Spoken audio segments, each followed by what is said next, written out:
Hey guys, it's Casey Abrams here. I am on the Dave Koz cruise. We had one of the most incredible panel discussions ever about American Idol and The Voice. We have Justin Hopkins, Season 2 American Idol winner Ruben Studdard, my good friend Reinhart, Tony Pulizzi, who's been on the podcast before, Season 1 Voice winner Javier and Dylan Chambers, who hosted the whole thing. It was super cool for me to just sit back and relax doing the whole thing on the Dave Koz cruise. I'm here in beautiful Ilhabela, Brazil. As you can see, it's amazing. But one of the cool things about being on the Dave Koz cruise is we get to jam, we get to have fun, but we also get to have some really cool panel discussions, as you'll see. I was amazed at all the information that I was gathering just by sitting up there in the panel. What an amazing thing. Had some really cool, unexpected questions and some great answers from my friends that I didn't even know about. Thanks so much for watching the podcast. Basie out. We are idol with the voices. We are idol. I mean, the sun is shining and we just get to celebrate together. I'm Cameron Smith, by the way. I have the privilege of being one of your hosts on board this week. And it's been my privilege to have been on each and every Dave Koz cruise from the very beginning, which has been such a blessing for me. I currently call Dallas, Texas home, but I am a proud Canadian. From a little city called Edmonton, Alberta. But I've been in Dallas for 44 years now, and was the Smooth Jazz morning host there in Dallas, and then I had a television show called Smooth Jazz TV in about 30 cities, and had that show for 12 years, and had a chance to travel the world, and met Dave, and of course all these incredible artists. And I've got a question. Where are our West Coast people at? Where are you from? Where? Menifee. Riverside County. Cool. How about back here, our West Coast people? Where are you from? San Francisco, Bay Area. Back here. L.A. Just like I pictured it, skyscrapers and everything. That was New York. East Coast people, any East Coasters here? All right, where are you from, sir? Maryland. Yes. New Jersey. Back. North Carolina. All right, and you? Detroit, Motor City. Love that town. Being a Canadian, I used to visit all the time. Just drive through the tunnel and go. Yes, sir. Pennsylvania. And any Dallas folks or Houston or Texas or South El Paso? Houston? Dallas? Nice. Memphis, Tennessee. Kirk Whalum. Yeah. Well, I want to welcome you all. This is going to be a wonderful conversation. Here's the only challenge. Dylan Chambers and Javier and Justin are in traffic. They're getting off. You know, they got caught. Did anybody else get caught in any of that? So, yeah, you did. So we're going to just kind of get things started with some of our guests. So let's introduce some of our guests there. Come on up, guys. Tony Pulizzi. We've got some of the best right here. Casey Abrams. Show him some love right there. Haley Reinhart is here, so Haley, join us. And of course, the man himself, Mr. Ruben Studdard. Ruben, would you come and join us? Yes. So this is going to be really interesting and fun. And by the way, when Dylan and Hav and Justin arrive, just give them a rousing round of applause. And we'll get them a cocktail, which I'm sure they're going to need. Because there's nothing more stressful as a musician than getting caught in that situation. And they called and said, man, we're really embarrassed. I said, don't worry about it. We got this, because we've got some of the most amazing talent in the world on this stage. Of course, stars of American Idol and The Voice. Casey, how you doing, buddy? Everything, Everything chilling. cool? I'm chilling. Oh, there. Okay. you got stereo I'm mics? feeling good. I actually I was pretty stressed for a little bit because we went up to the we went up to the Redeemer as well, and we made it really fast. We literally went up, took pictures for 5 minutes, and came right back down because we wanted to make this. And but no, it's been a great cruise. I've got to jam with Jonathan Butler, who's amazing. I got to jam with Haley Reinhart. And it's fun because I get to jam with her all the time. We're on each other's albums, and we're doing the Dave Koz cruise. We just did the Dave Koz Christmas tour, and it's just so fun to do things with her ever since we were on the show in 2011. So it's crazy. It's crazy. Haley, you've been just crushing it.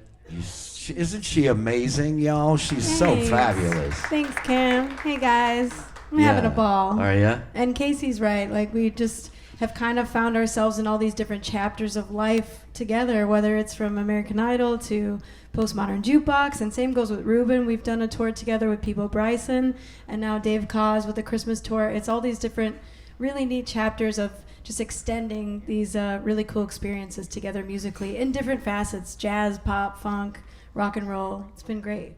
Ruben, how's your experience been thus far? It's been terrible. I haven't enjoyed one moment of this.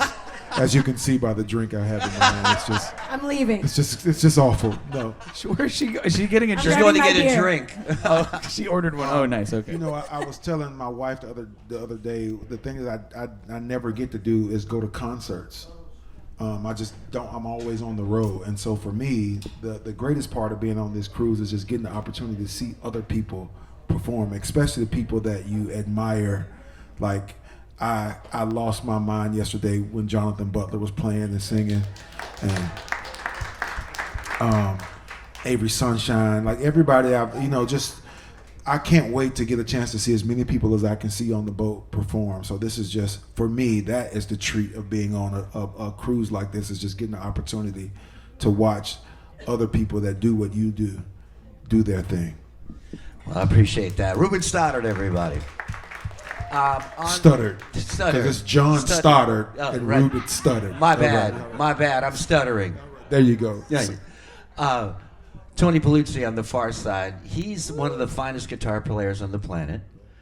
And let's start with you talking about how you found your way into these mega music shows and what the vibe is like. Okay, I can say that my career with live TV parallels that of Casey and Haley. We all met on season 11. I came in with the point that I was backing up in the live band. When Ricky Minor's band moved over to the Tonight Show, Ray Chu and the crew from a Showtime at the Apollo ended up being in the band. So put it this way, I mean, I had just been out to LA like a year and a half. I was, hustling, doing this, that. Like I said, one right place at the right time. I got a call. They said, "Hey, Tony, we need you down there." And I'm like, "You want me to what? You want me to be in this band?" So I went down to center staging, and Ray was there. He was with the Celebration of Gospel band, and it was great though, because of all my hustling that I came out to the West Coast. Me being in LA for a year and a half, I knew everybody in the room and they knew me, and that made it nice because I had a recommendation, but they also knew me too. So it just one thing led to another, and I was able to get the landing job in the American Idol house band. And I want to say that being on American Idol has been one of the greatest experiences of my life. I'm originally from Cleveland, Ohio, and I was also a teacher at Tri-C Cuyahoga Community College, and I've been a teacher for a lot of my career. So when I came on that, I had to be on, and I was meeting Casey and Haley for like at the beginnings of their career, and so I knew I was going to be on stage with them doing that. So I kind of like parallel. It was like me helping these students, if you will, or just people, in the fact of education. So it made it really comfortable. And even since, hey, Justin. There's Justin. Yeah. There's more coming. All right. They're just slower than me. No worries. So anyway, if I want to say that, you know, I was backing up everybody and playing that, and being on American Idol parlayed other jobs. I was able to play on the BET Awards Celebration of Gospel, and the stints with live TV. It brought up other opportunities. I went on the road with George Benson. I went on the road with Gladys Knight. I played with Natalie Cole for many, many years up to her death. May she rest in peace. And I love being on the Koz cruise. Everybody here is an example for what I want to be and how I want to be in my career. So that is, in a nutshell, that's where we're at now. You know, we're trying to keep entertaining, backing up the people the way they should be backed up. Let's welcome Javier Colon and Justin Hopkins. How was the ride over, fellas? Stressful, I'm sure. We're very winded, but we made it. We had a snafu with the Uber. The Uber was put into a different location. I'm blaming Justin. It's my fault. But we I can't read English or in a Brazilian. back alley that we're like, I don't think this is where we want to go. Guys were coming out in lab coats. We're pretty sure we were getting a kidney taken from our backside. So we got out of there as quickly as we could. And we're glad you're safe. We couldn't be happier to see you. Yeah. Ruben, your journey is legendary, man, and we'd love to get a little bit of the backstory, what the experience was like for you, and because you're now, everybody knows who you are, and your talent is immense. But what was it like, you know, getting there? Is it as difficult? Is it as big a grind as we hear it is? Well, it wasn't as sweet as these two young whippersnappers sitting next to me. When I was on the show, there was no Ricky Minor band, there was no musical directors, there was no anything but you going in the studio and recording your track the day before the show, and you get to sing to that track. Yeah. Wow. But yeah, we didn't have no band. No band. The band came on season 3. So it was all backing track? All backing tracks. But the only plus to that is we got to record in Michael Jackson's studio. So that was cool. Westlake, yeah. Cool. That was cool, but we were there all day because we couldn't leave until everybody finished. So if you were first, you had to wait until the last person went. So like a lot of the things that, you know, and honestly, you know, the whole process for me was just a blessing. Like, even though it was a lot of work, because we, you know, when I was on the show, we had 4 title sponsors, and that was Ford, Coca-Cola, Old Navy, and AT&T. And every week, we had to record commercials for them. Every single week. In addition to singing and learning the music, and we had all these big group numbers that we did. We had to do, and also, you know, we recorded a single every week to sell to the consumer on the fledgling iTunes. At least one. Those increase by the further you got in the competition as well, right? So, and it gets more difficult when people leave. Like, it's easier when it's like 12 of you, but when it's just 4 of you and you have to do all the work for that 12 people would be doing, it gets more difficult. But for the most part, I say that American Idol is a crash course in the music business, because whatever we went through on the show, it pales in comparison to the amount of time and effort that I spent recording and working towards making my first album a success, which it was. But they get you prepared for what the real music business is like. And I appreciate all of the people there, like everybody that was a producer, and rest in peace to Bird, who was our amazing vocal coach. Like, every season, she was just, like a mom to all of us, because we were all away from home, and you really don't, you see your family members at tapings. You don't really get a chance to like see your family for the time that you're on the show. So it was just really great to have people that Bird, Michael Orland, all those people like really made you feel like they did love you. So because the show's about 1.5 years kind of experience when Yeah. you look at it. It's not just the, however a month long or whatever you think it might be on television. It's actually quite extensive when you So look I at it. auditioned for American Idol in October. My first audition was October 2002. Excuse me. And then I won May 29th or 30th, something like that, 2003. So it takes that long to get to the end of the show. Yeah. That's amazing. Let's welcome Dylan Chambers, everybody. You're Fresh fired. from his Uber experience, and I just want to say, I have been watching Dylan for so many years, but he just finished a month-long residency at the Carlisle in Hong Kong. And I'm so proud of you, bro. I know we all are. So welcome Dylan Chambers, everybody. He's going to take it from here. Thanks, everyone. I just want to say I've won every single season of American Idol and The Voice combined. Thanks for your patience here. Hi, everyone. Hey. Hi, thank you. Justin tried to kidnap me and take me to a separate location when we were in the Uber, but you're never supposed to go to the second location, right? Cool. Well, thank you. Thank you, Cam, for stepping in for a little bit. Just want to say it's such an honor to be talking to all of these legendary artists. Some I've been friends with for a while now, and I feel like Casey and I have talked about this. Even though I've never really been involved with shows like this, I feel like I've kind of been on a side road, just like meeting people along my musical journey. And Casey nominated me to host this event, so I really appreciate it. So just want to say thank you. You were on it too, kind of, right? You were on. You did the Idol thing, right? No. A little bit. You no? auditioned, No. didn't you? Yeah. It was do we really want to tell the story? No, we okay, don't. See, there we No, go. we don't want to. No, we don't. Okay. All right. It's not about me, y'all. Anyway, I do want to go down the line here and just ask a couple questions. I guess I'll start with Hav down there. Hi, Hav. Long time no see, buddy. Yes, good to see you. Yeah. Yes.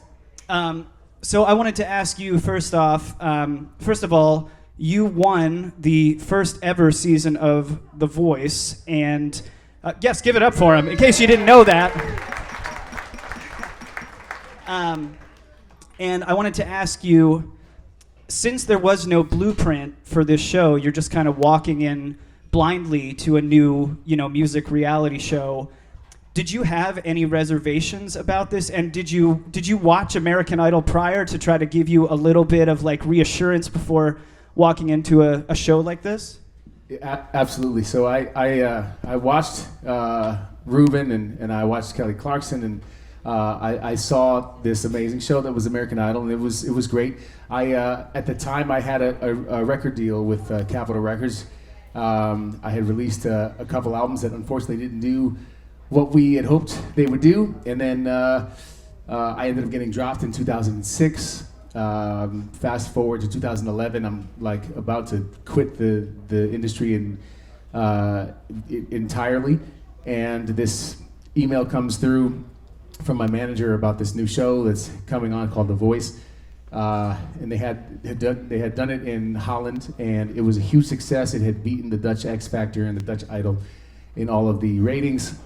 And they were bringing it to the U.S., and Mark Burnett was going to be the executive producer. And so you got to see they had some videos of the Dutch version where you see the four chairs and people singing, and then they turn around. And once they started talking in Dutch, you couldn't understand, but you kind of got a gist of what the show was about. And I thought it looked cool, but I didn't really want to have any part of it. I still was stuck in the mind of I just want to be able to get a record deal again, and I want to try to find. But I had been trying to find another record deal for 5 years, and it wasn't working, and I couldn't get it through my head that it wasn't coming, and I had told my manager to cancel my audition because I wasn't going to go. And then over the next couple weeks, I had told some other friends and folks about it, that this opportunity that came up that I'm not going to do. And everybody was like, why? Why would you? You're crazy. You have to do this. And the last person that actually convinced me to do it was my brother. He's my older brother. He's 4 years older than me, and is usually a good source of advice for the most part. And I told him, he asked me 2 days before the audition, he said, so are you gonna go? And I said, no, I'm not gonna go. And he was real quiet, and the next thing that he said is what changed my mind. He said, Javier, what do you have going on in your career right now that you think you should miss this opportunity? And I was like, damn. Why you gotta be so right? I had nothing but mounting bills. My wife and I had a almost 2 and an almost 4-year-old daughters, and I had no light at the end of the tunnel, you know. And I said, you know what, you're right. So I called my manager, hung up with him. I called my manager back and I said, hey, did you cancel that audition? And he said, oh man, I completely forgot. I'll call them right now. And I said, you know what, don't call them. I'm gonna go. And I went, and it wasn't supposed to happen, and it happened. I'm very grateful. And we're glad it did, man. We're very glad that it did. Thank you. We'll come back to you. Hey, Tony. How you doing, man? Hey, man. So Tony and I have been buds for a little while. An amazing guitar player who I respect the hell out of. He's one of the best guitar players I, for sure, have ever heard. And Tony was the house guitarist in American Idol for how many years was that? I did it for 2 years. For 2 years. Mm-hmm. So I'm curious, as a musician, what is that like? What's a typical show day like for the band when you're walking in there? Just talk us through a regular day. Rehearsals, how much time do you have to prep a song? Talk us through all that. Okay, so I want to say the show is on the Wednesday, and then say the members advanced, the singers advanced. So the next day, you guys would choose the songs.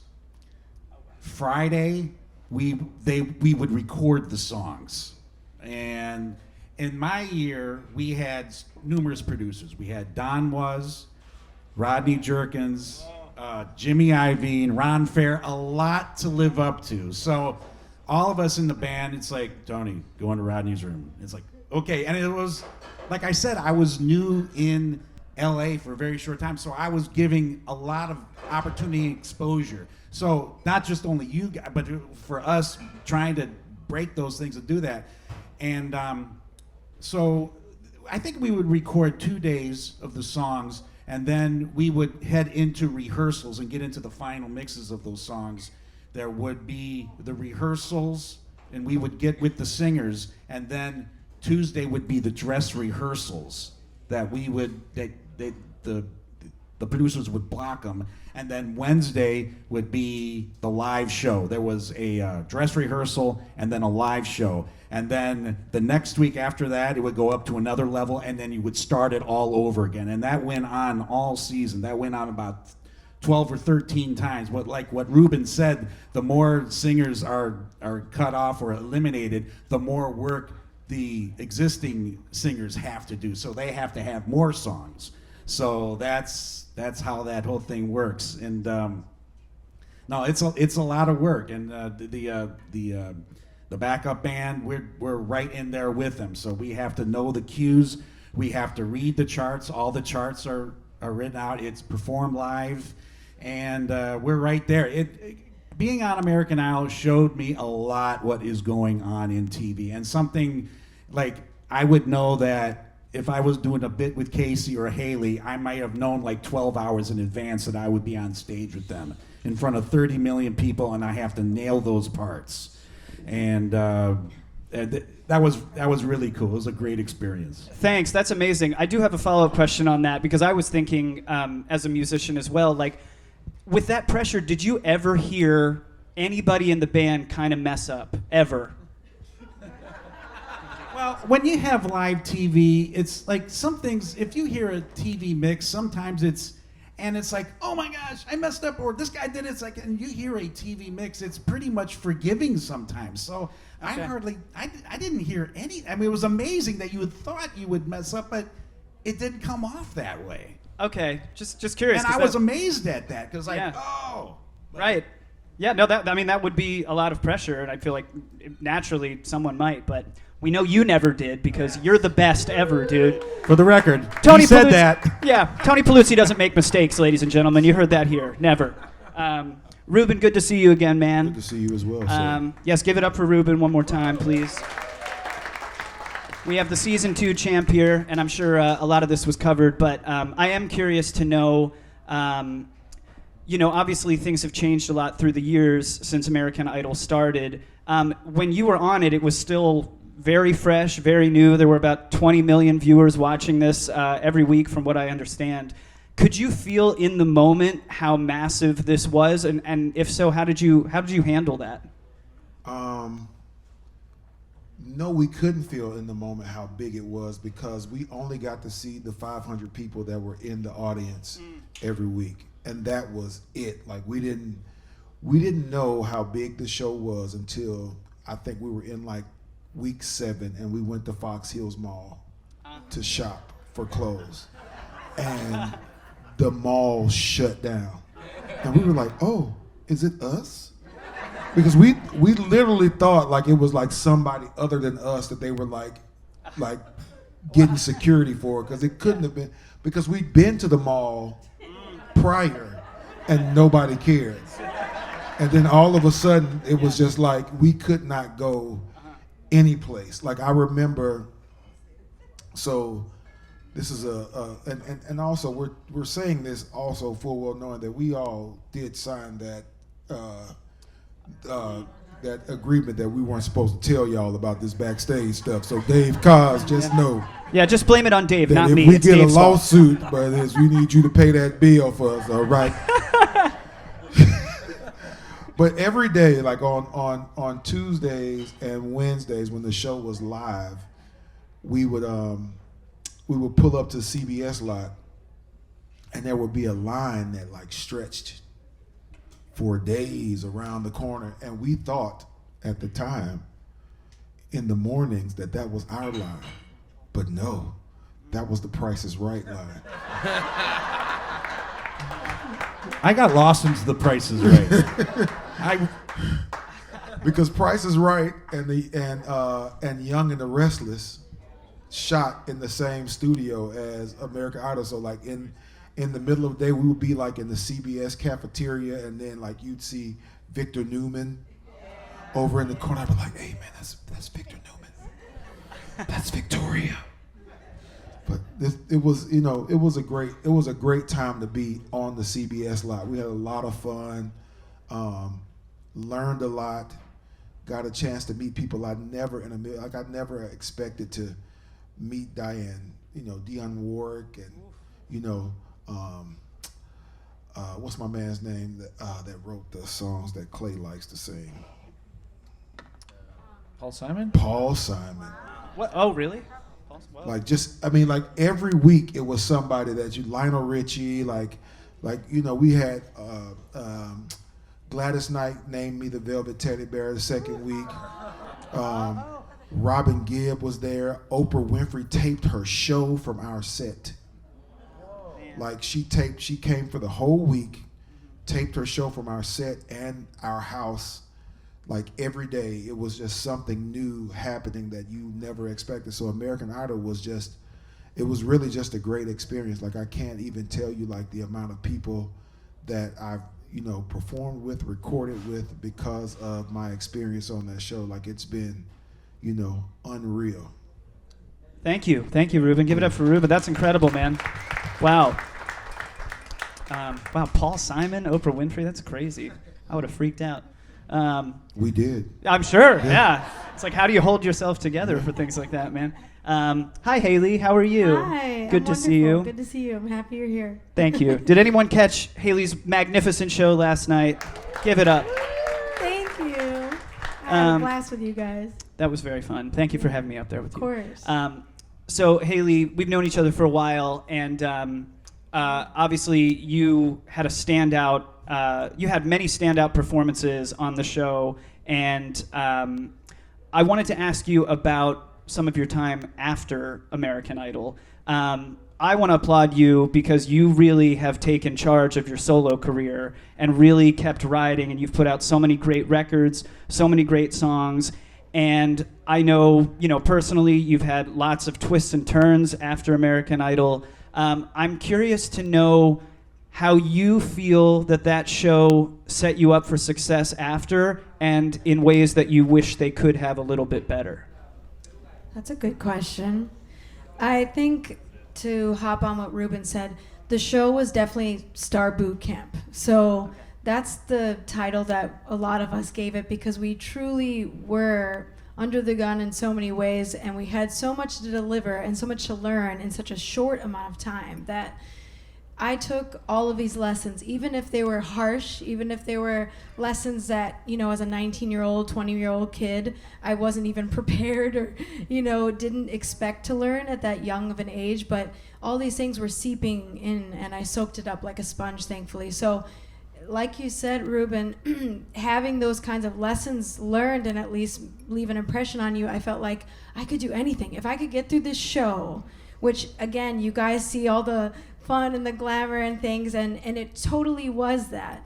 And we did get to meet everybody from, Beyonce to Gaga and Stevie Wonder and Tony, all these people. It was incredible. But at the same time, to walk away with the lessons I had to learn that were deeper than...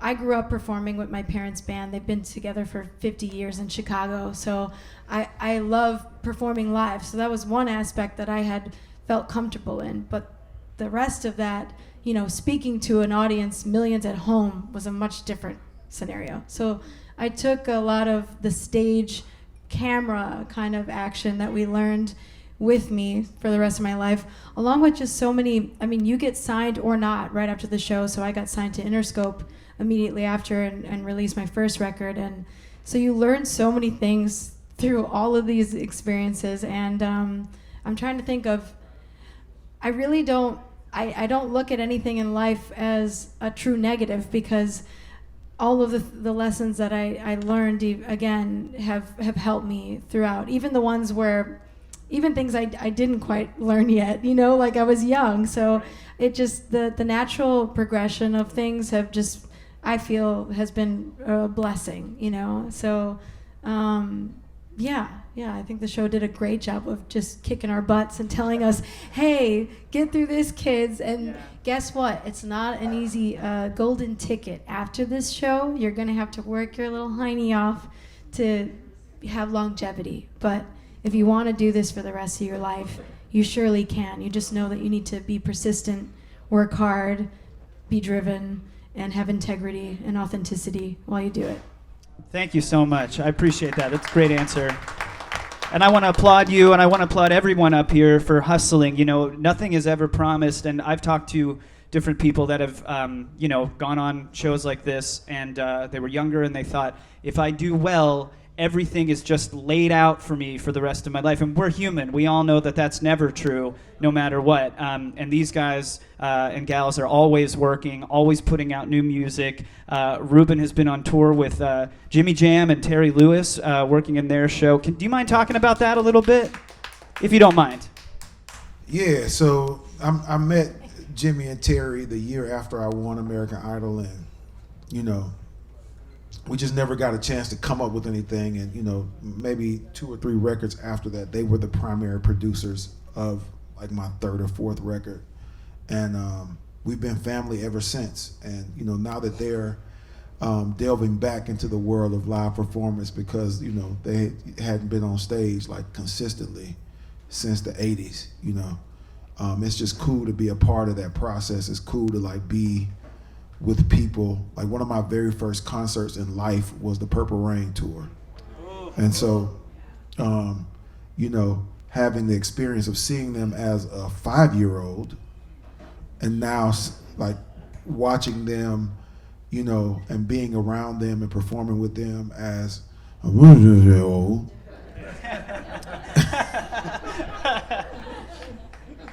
It's just really cool. And if you don't know, I'll be at the Venetian with the show is called Nothing But Hits.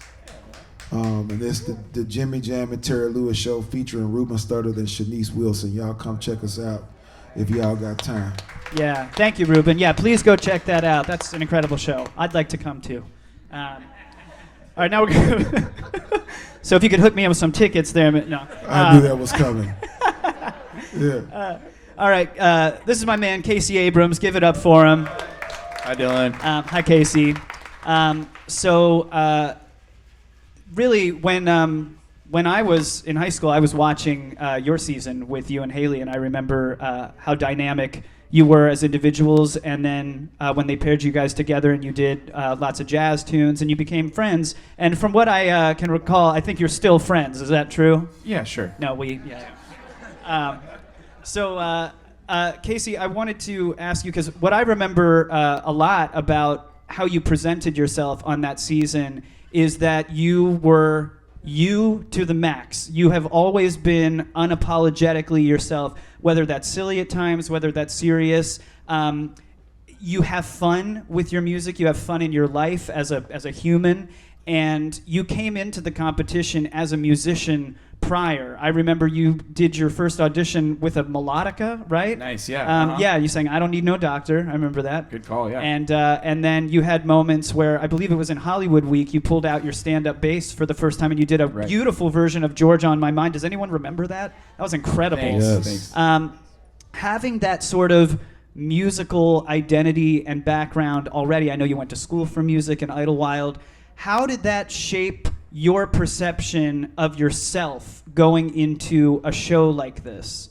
Good question. I didn't know if I really belonged, but I was nervous, I don't know if it was like this during Ruben's season, but we had like three auditions before we actually saw the judges, and every time I made it past one of the judges, one of the rounds, I felt like really excited because I was like, I can't believe me as a weird bearded guy. I feel like I was the only bearded guy that actually made it through. To like there was like 10,000 people in our Austin auditions that I flew out to, and I think there was about 3 people with beards. Yeah. So I was like, what am I doing here? I just feel like a lumberjack in the middle of all these musical theater majors. I heard they made an exception for you. Only. Oh yeah. They I said, found that out later. This guy with the beard, he can come through. Yeah, thank you. Yeah. They have a quota for beards. Yeah. In the contract. But yeah, no, I was just gonna be a singer. I brought the melodica just so I could get. I didn't have a tune. I should have got a tuning whistle or something like that, like ooh, here's my note. But I just had the melodica just as an instrument, so I could press here's the F. Ooh, I don't need no doctor. I could do that. But then the producers were like, I like that instrument, and you're not supposed to bring an instrument in. But I ignored the rules. And I went up to the judges, and I pulled out the melodica. I hit the ooh, and I said, I don't need no doctor. And they're like, that was cool. What's that instrument you have there? And I was like, it's nothing. It's like, could you pull it out more? And even during when I was auditioning in front of the actual judges, the producers, what you don't see is the producers are screaming. They gave me a yes. I was excited. They're like, all 3 of them were like, yes. And it was J-Lo, Randy, and Steven Tyler. And they said yes. And you see me just pull out my melodica on TV and start to jam.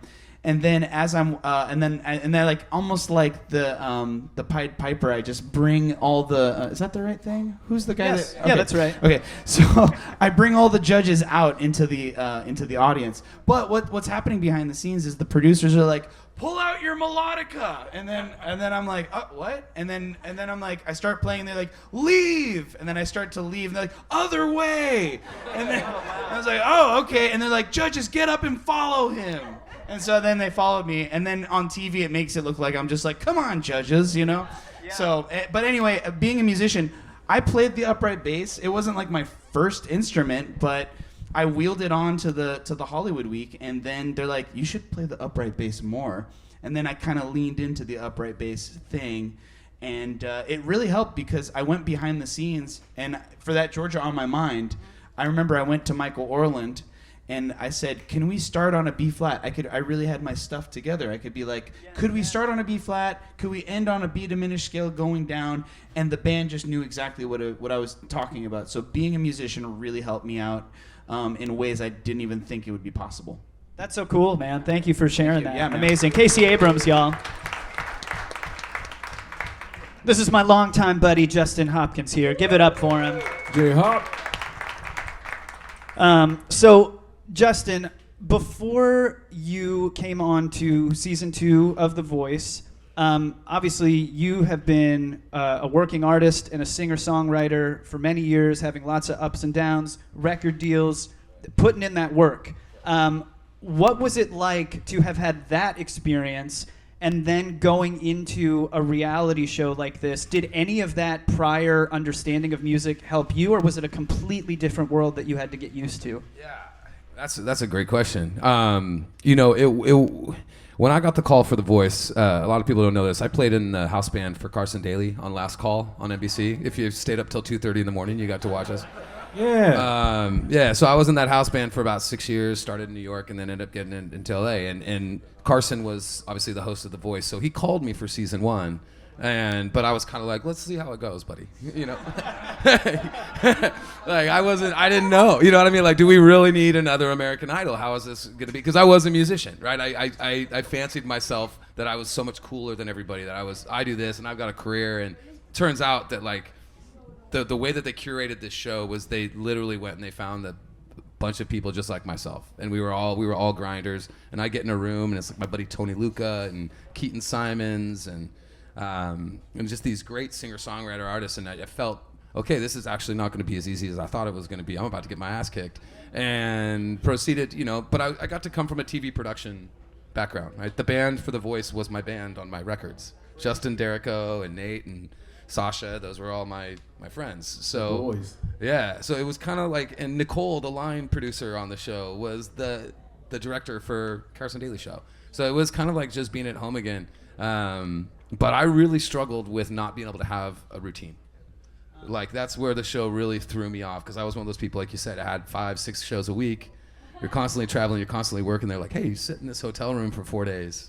And you're missing your family, you're doing all that. So like that part of the show, it really opened up a lot of introspection, like, well, who I wanted to be as an artist, what I wanted to do, and kind of factory reset. Right? Like, what's the next few years look like coming off of this? Because obviously, if you keep doing the same thing, like, you're not happy, you wouldn't be here, right? So, I took it as a chance to learn and find space in a life that I hadn't had space in 15 years, right?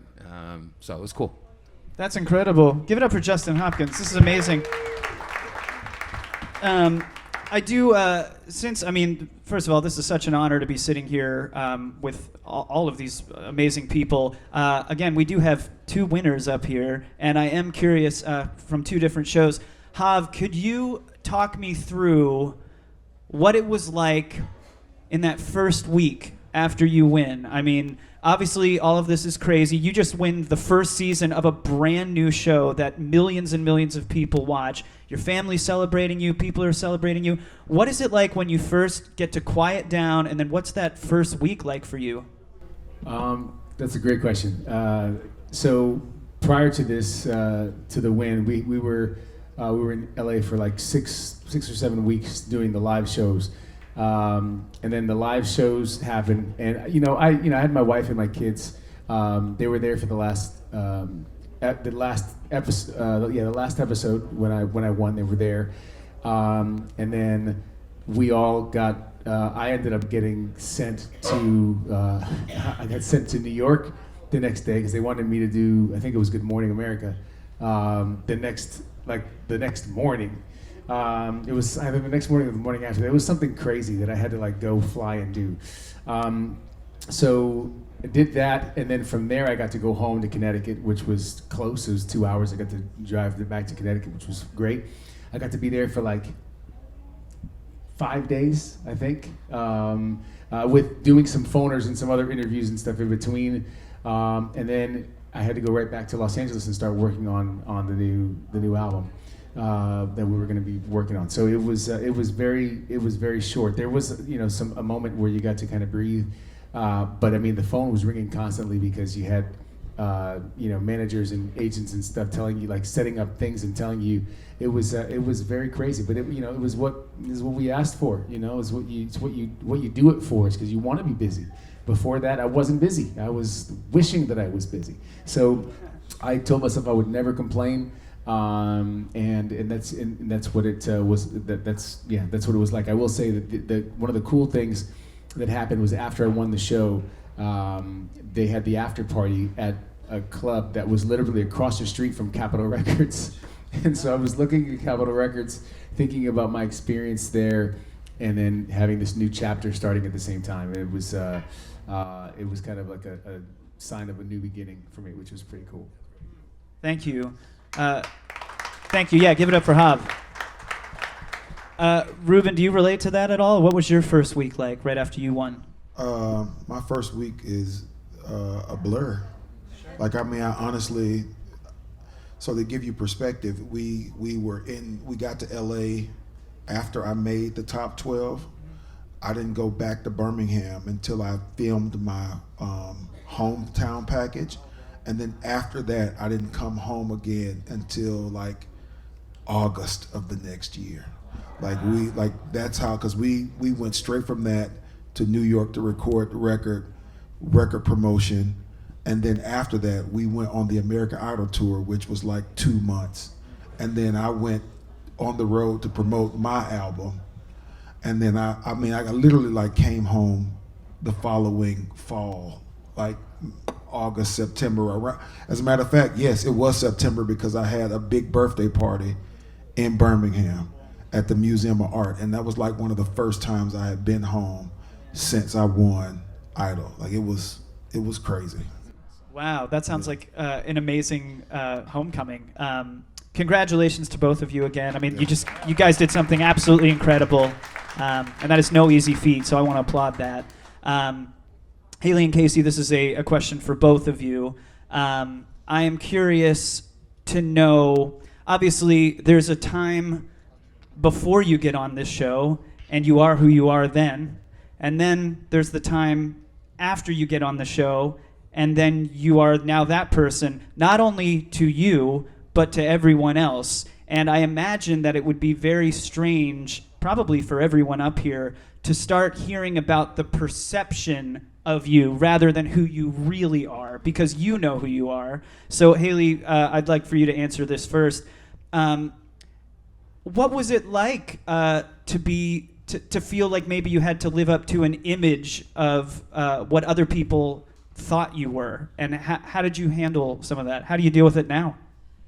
Well, I think that on the show, I really did do everything I wanted to do, and I fought for that constantly. And whether that was rock and roll or some soul, I really grew up with this music, again, with my parents' band, and so I really wanted to just remain authentic to what I knew and what I loved, and some jazz too. So, for me, it was kind of it's a harder road for and I'll even say even maybe more so for a female singer doing rock and roll, doing soul, maybe some jazz too, and so that kind of feeling of being this old soul and getting that my whole life, remaining true to that was something that was just a little bit harder to manage at times, but I did fight a great deal throughout time. And once I got to, sign with Interscope, Jimmy Iovine was one of our mentors on the show. But I also, went a little head-to-head with him and said, I really need to write this record. I really need to co-write my first record. I wanted to portray this kind of retro, fresh Motown vibes meets a little bit of classic, pop soul thing. So, again, it's like I made sure that I got to do what I really wanted to do, but you're always met with people that are like, well, why didn't you do this? Or, and that's fine, the cool and interesting and sometimes strange thing is how often people think that, they know you more than you might know yourself because they watched you on that show. So there was a lot of interesting, things around that, but I think that within that there's a lesson there, and we got this from our mentors on the show, even people like Bird and all these amazing people who gave us such amazing advice. But also at the end of the day, you have to take all these opinions in and take it with a grain of salt and really look at yourself in the mirror and say, who am I, and what do I want to take in, and what do I want to release and let go, and what do I want to bring to the stage today as my authentic self. So I think I continue to do that every day, every performance, and I just think, what am I feeling intuitively? Because that's truly, at the end of the day, the best offering I have to give an audience is who I really am. So, yeah. Thank you. I think that's a beautiful answer, and good on you for always sticking to your guns. Casey, do you have any thoughts on that? I've seen you go out there and perform, and I have to say, and I mean this genuinely, you are a weirdo magnet, dude. I've seen different types of people come up to you and treat you in all these different ways and act like they know you and all these things. And I'm just curious, like, how does that feel? And how did that feel, like, right after coming off of American Idol? Did that take, like, a shift for you? I gotta be honest. There's a very big selfish part of me that I love to show, and I like attention. Okay, so and I like playing music, but I like a little bit of attention. So when we walked through some of those malls and people were saying your name and it's the Philippines, right? Well, Haley and I went to the Philippines after our 3-month tour, and I hate to say it, but I'll say it. But we felt like the Beatles because we were walking through Manila. What was it? I mean, it was incredible, and just to tag onto this, because we had this resurgence of the show with the new judges that year, so we were selling out 25,000 arenas every night for 50 cities. And they added some even more shows in the Philippines and Canada, and it was simply incredible. Yeah, we got to play at the Thrilla in Manila venue, so that was insane. Met Manny Pacquiao in the lobby. Yeah, that was crazy. so yeah, you know what? It's great. Actually, someone on the cruise actually asked me about it earlier, and they said, how do you like people coming up to you? And I love it. I'll be honest with you, because I'm lazy. I get to have people who already know my name. And they just say, "Hey, Casey, good job." And I'm like, "Oh, thanks." You know, it's just a bunch of thank you, and it feels really good. I used to walk in LA into the shopping malls, just seeing if I would get recognized. And I got it's exciting. I'm sorry to say, you know, I'll admit it, but it felt good to be like, I was looking around. Does that person know who I am? And taking pictures.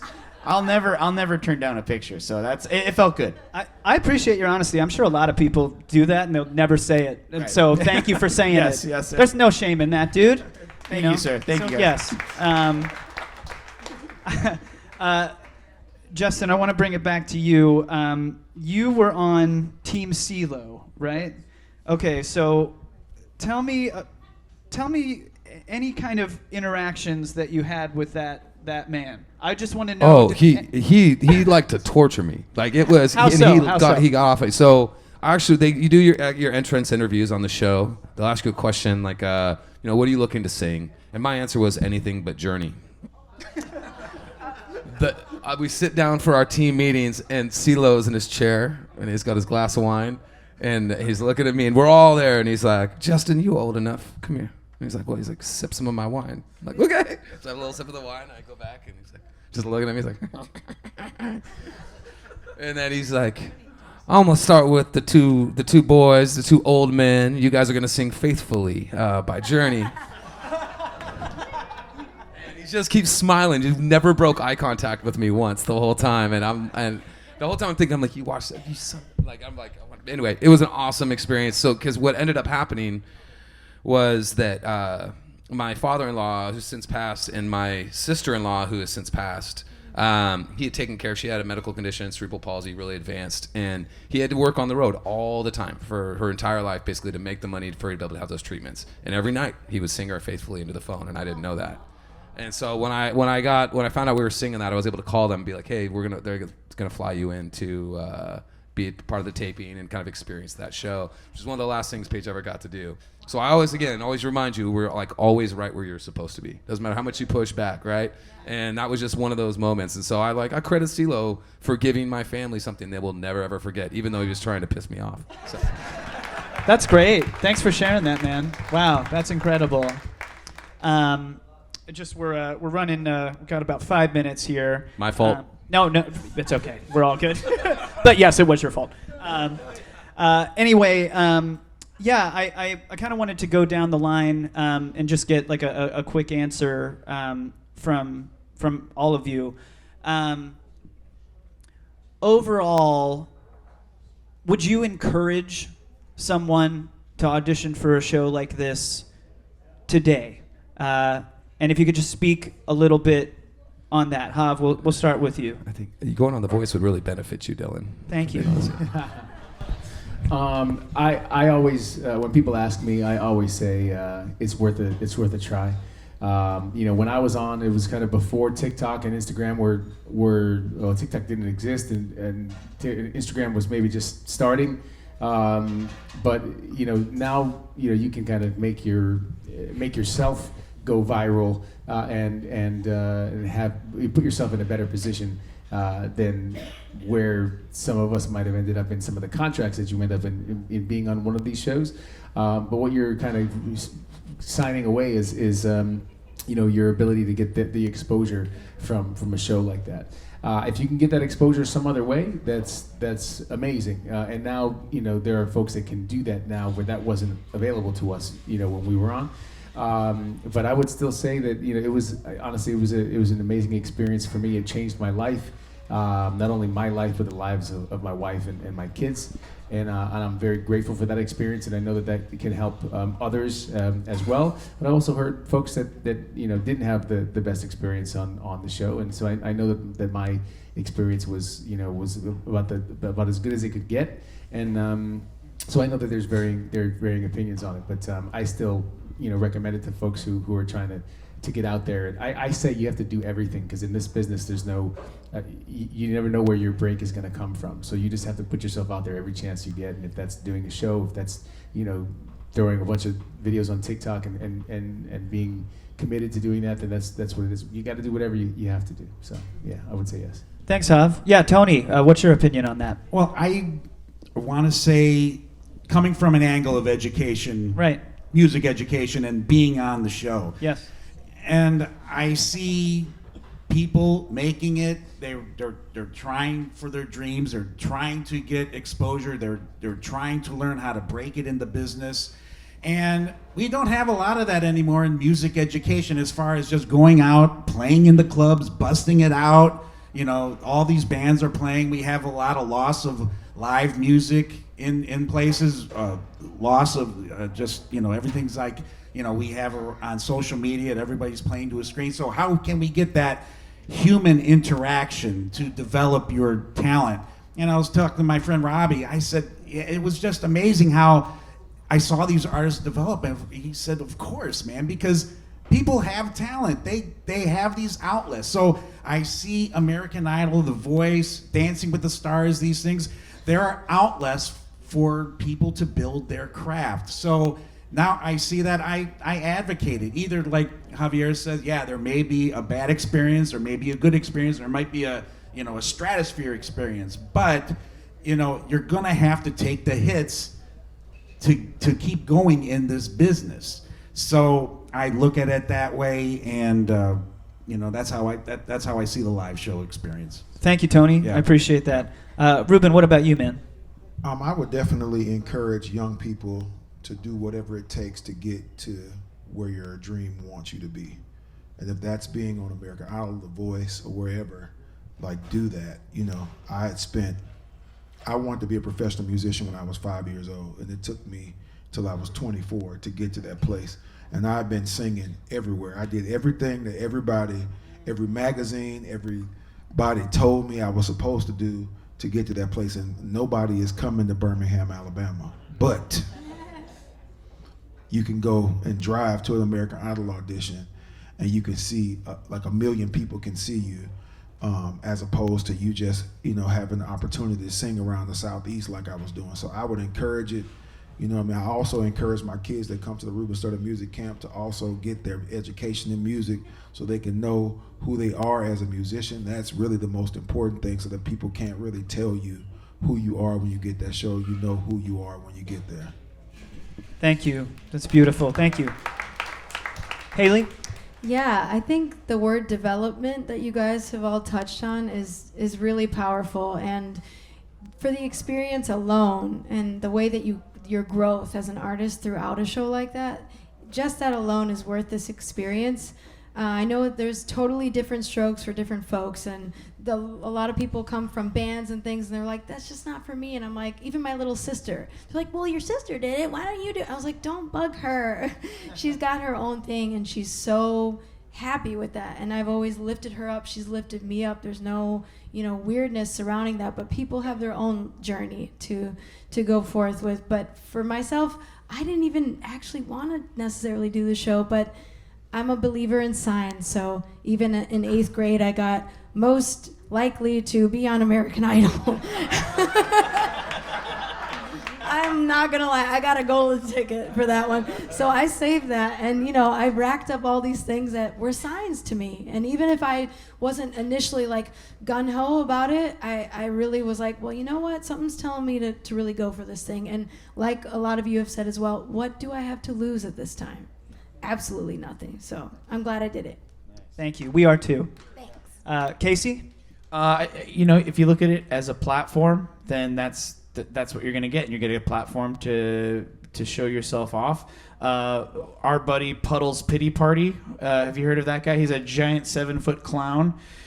He had a tour, and then he went on America's Got Talent, and then all of his tickets tripled. So it's like, I felt bad. He turned into a sad clown. Because he felt really bad that he didn't win. I think he was in 5th or 6th place.